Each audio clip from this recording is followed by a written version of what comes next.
What is up guys, welcome to the third video in this create a store management software tutorial.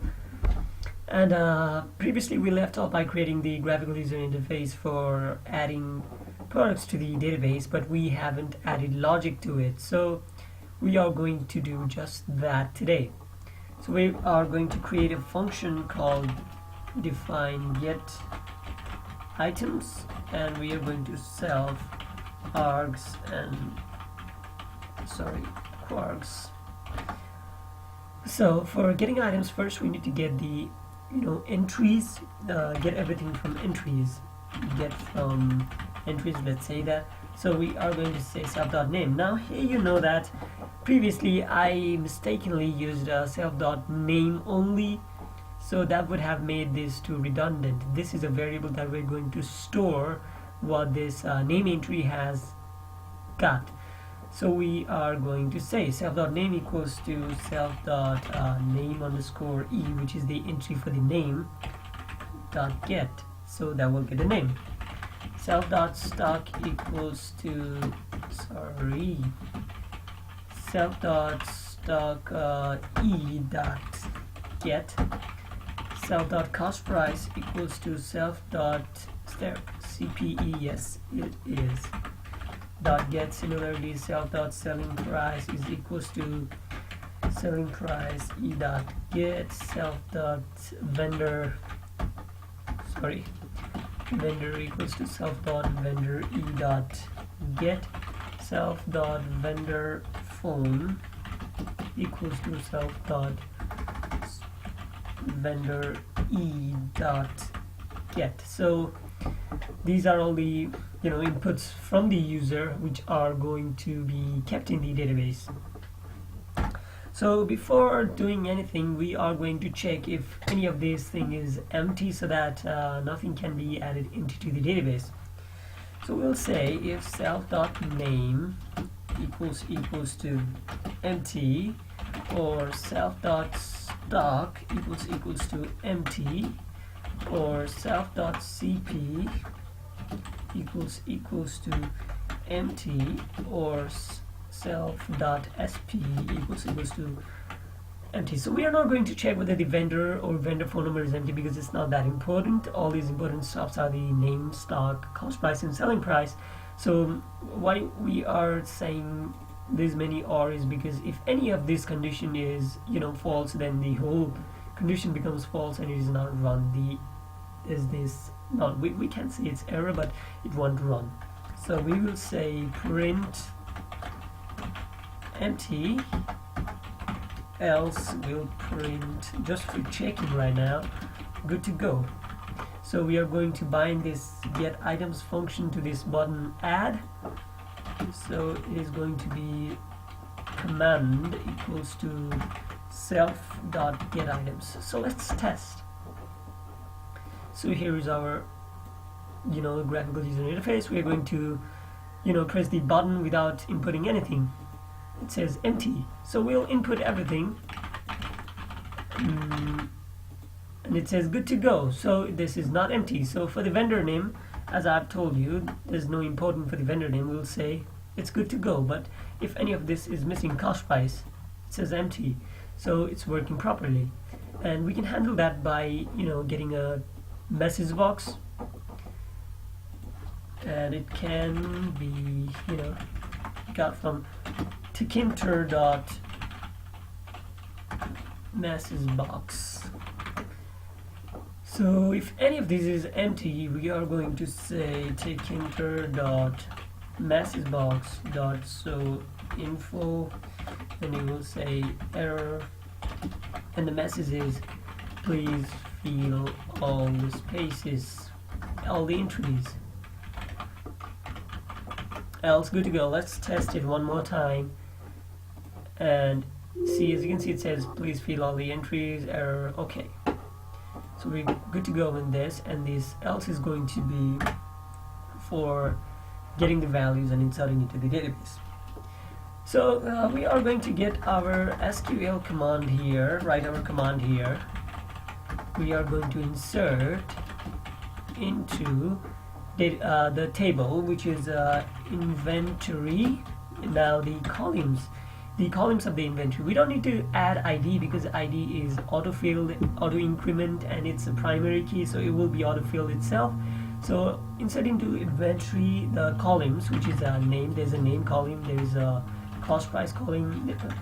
First let's see, stock column, cost price column, selling price column, total CP, total SP, vendor phone number. Okay, let's see the database once again so that we don't run into any errors later.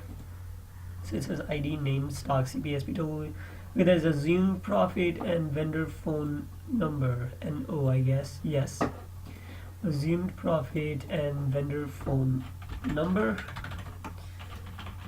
Assumed profit, vendor, and vendor phone number, and values for each of these columns is going to be a question mark. This is a prepared statement, so there won't be any kind of a SQL injection, which is kind of good.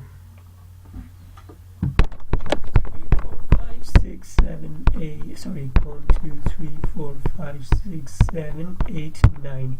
1, 2, 3, 4, 5, 6, 7, 8, 9. Let's see, 1, 2, 3, 4, 5, 6, 7, 8, 9. I think it's good. Insert into inventory these columns, the value is this. Now we are going to execute.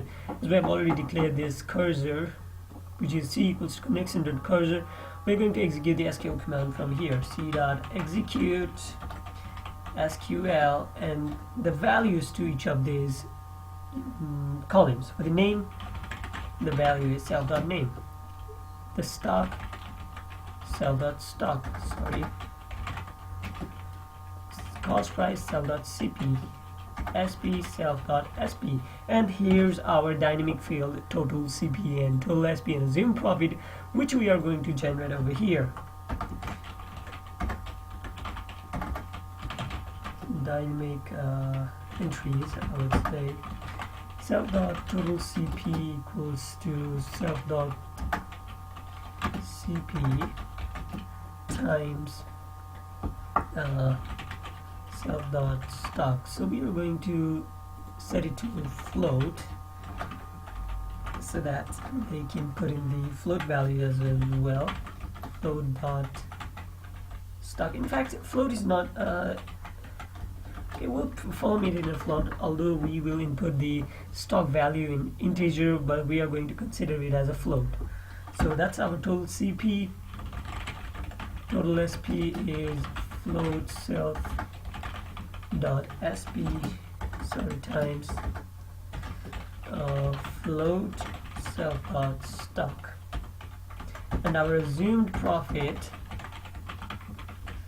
is going to be float of self.total selling price minus self.total cost price. So these are the values and they are ready. Self.total CP, self.total SP, self.assumed profit, and there's a vendor, self.vendor, self.vendor phone. Is there a self.vendor phone variable? Yes, there is. It's not vendory, it's vendor phone underscore e.get. So I think it's good. Okay, we are going to commit this connection.commit, and we are going to say tkinter.messagebox.slowinfo success. Successfully added to the database. So let's test this, and we are going to add sneakers. We have 15 stocks. The cost price is let's say 30 rupees, and we are selling it in 45 rupees. Vendor name is the bake company, phone number is 9090998, and we're going to say add to the database. Successfully added to the database. So let's check, and as you can see, there's sneakers stock 50, cost price 30, selling price 45, total cost price is 1500. So 50 times 30 is 1500, which is accurate. 30 times 45 times 50 is 2250, which is accurate, and 2250 minus 1500 is 750, so it is added. Vivek Bhandari and Vivek company and the vendor phone number. So that's how you add to the database. And in this next video I will teach how you can create the logs over here so that there won't be any mistakes in adding the products. And I will be remember to remember the ID so that you can stick the stickers in the products, which is like in the actual real place, small store. And we are also going to say, after adding to the database, reset this, or we can create another button for resetting. So we'll do that in the next video. And thanks for watching. Please subscribe to my channel.